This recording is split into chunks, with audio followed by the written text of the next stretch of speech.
In this video, we're going to go over the three main things that I look for, I cut, I rework during line edits.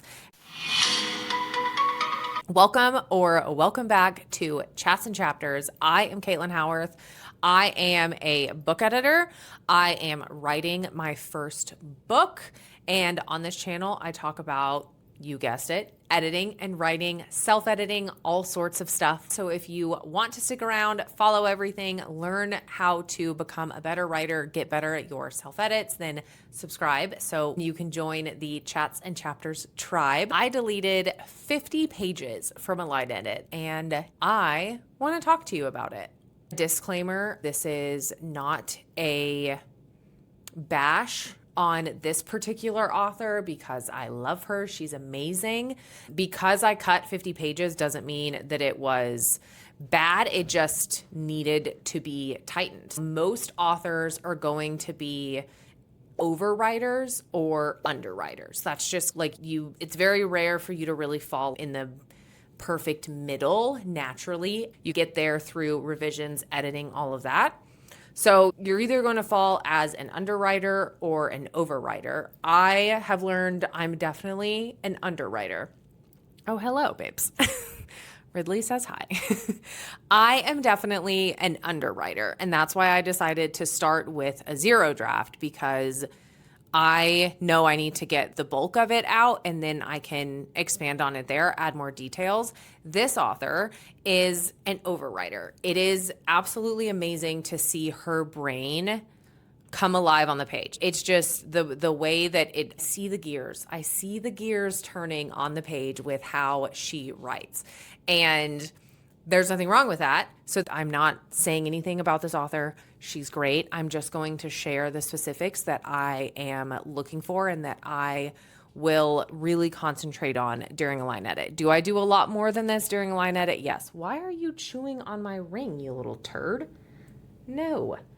Do I concentrate on more than these things during a line edit? Yes, I'm looking at everything on the line level. These are just the three main things that I come across most often, and they are just fresh on my mind because I just wrapped up a line edit, of course.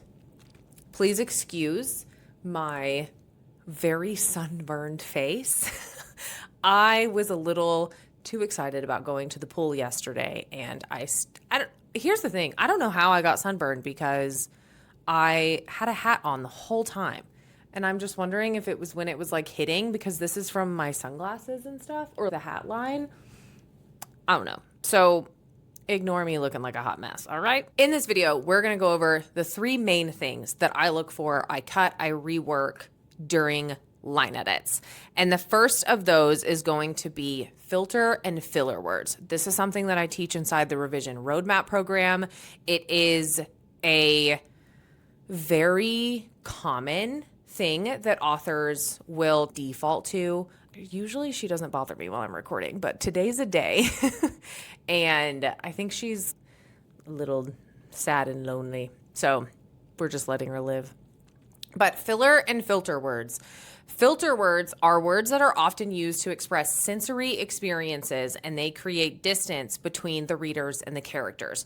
And these pull the reader out of the character's head, and that's not what we want. So if you have a character saying, I noticed so-and-so doing this, or I began to wonder if the decision that I was making about my life was the correct decision. I thought, or I felt his hand on my leg. Those things, while I don't delete every single one of them, if they are very consistent, if they are throughout the entire manuscript heavily, I take 95% of them out.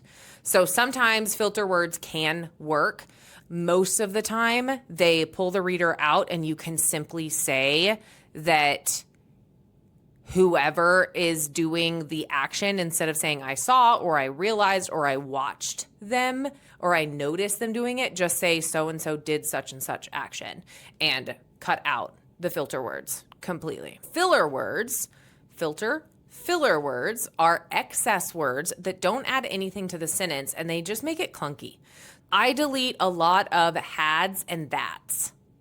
A lot, a lot. Unless the sentence absolutely needs it for it to make sense, it is going bye-bye. Bye-bye, bye-bye, see you later. Who is it? They say bye-bye. What is the sister in... Oh my God. Is it Mary?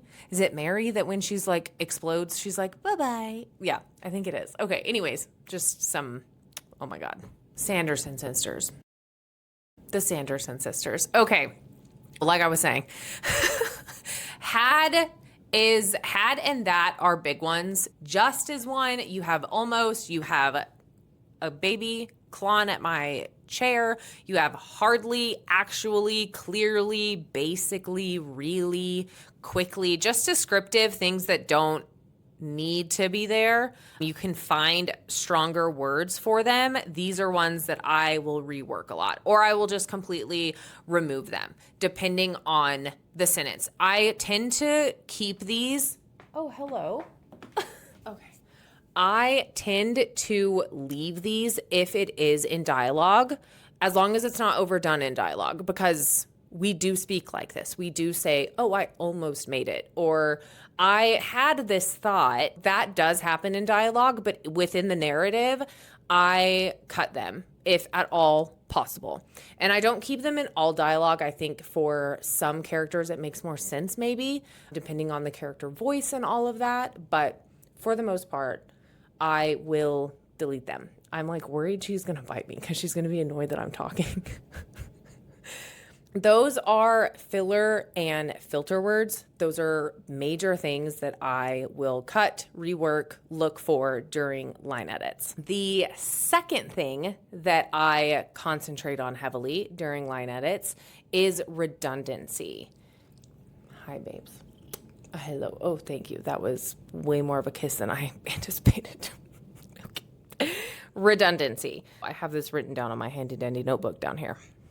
And redundancy is using extra words to say the same thing without adding any extra meaning. So you're just saying, my feet stopped moving. I froze. Or he froze in place.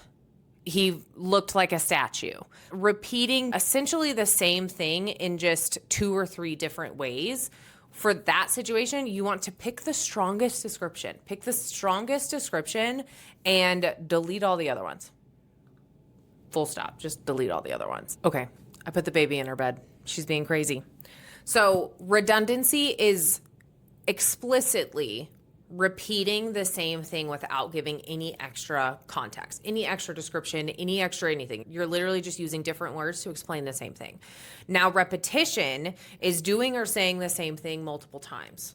And this can add to the story if you are trying to emphasize a point or a situation or a sentence. This can help to strengthen an idea that is threaded throughout your story. So not all situations of repetition need to be cut, but if you have multiple characters repeating the same thing, that is where you need to shift their character voice, because not everyone is going to say the exact same thing in the exact same way. So redundancy and repetition are 2 different things, but they fall under the same umbrella because we're saying things multiple times that potentially, unless there's a good reason for it, they don't need to be said multiple times. The third thing that I really focus on, I really rework, most of the time just delete it, is characters saying things that they don't know. So if you have a dual POV story and your female main character is saying exactly what the male main character is thinking, she can't know that. She can think that. She can notice the look in his eyes. She can notice how his lip twitches. I had to go rescue the baby from ripping her teeth out, and I have no idea where I was. That just stressed me out and broke my brain. So I think where I was talking about characters not knowing things. So yes, the female main character can notice his facial expressions. She can notice his shoulder slump. She can notice that his eyes are getting misty. Like things that you can see through a camera lens, She can notice, she can point out, she can infer, she can be curious about what he's thinking. But her straight up saying, my comment that I just said broke him, we don't know. She can't know that. She can't know that. Those are most obvious show versus tell. It's one of the most frequent situations that I see it in, is one character saying how another character feels without it being within that POV. You can't know.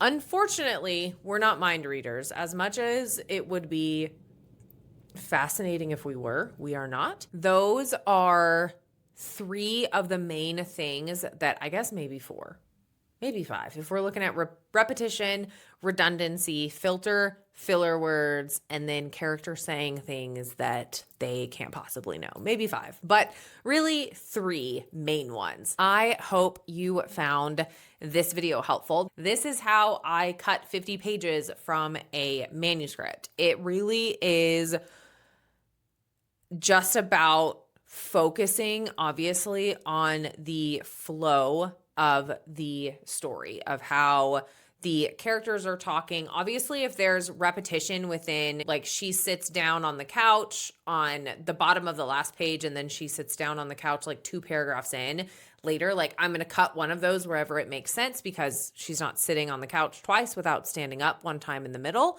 So there's so many things that go into line edits, which is why it is one of the, if not the most expensive, for me, it's the most expensive service because it takes the most amount of time and brain power for me to go through everything line by line, sentence by sentence, and tweak it to really make it flow and make it sound good and make the characters sound natural and make sure there isn't that repetition. There aren't filler and filter words all the time. There isn't character actions and thoughts where they shouldn't be. Like they can go in the next chapter. We can learn that her comment broke him in his POV chapter, but she can't look at him and magically know that's how he's feeling. She can only describe what she's seeing and then she can infer it, but we can't have it let on as fact. So those are the 3 main things that I look at when I am line editing. If you are looking for a line edit and you really want someone to take a deep dive into your story and flow, you can find the link to work with me in the show notes below. I hope you found this video helpful. Thank you so much for watching, and I will see you next time.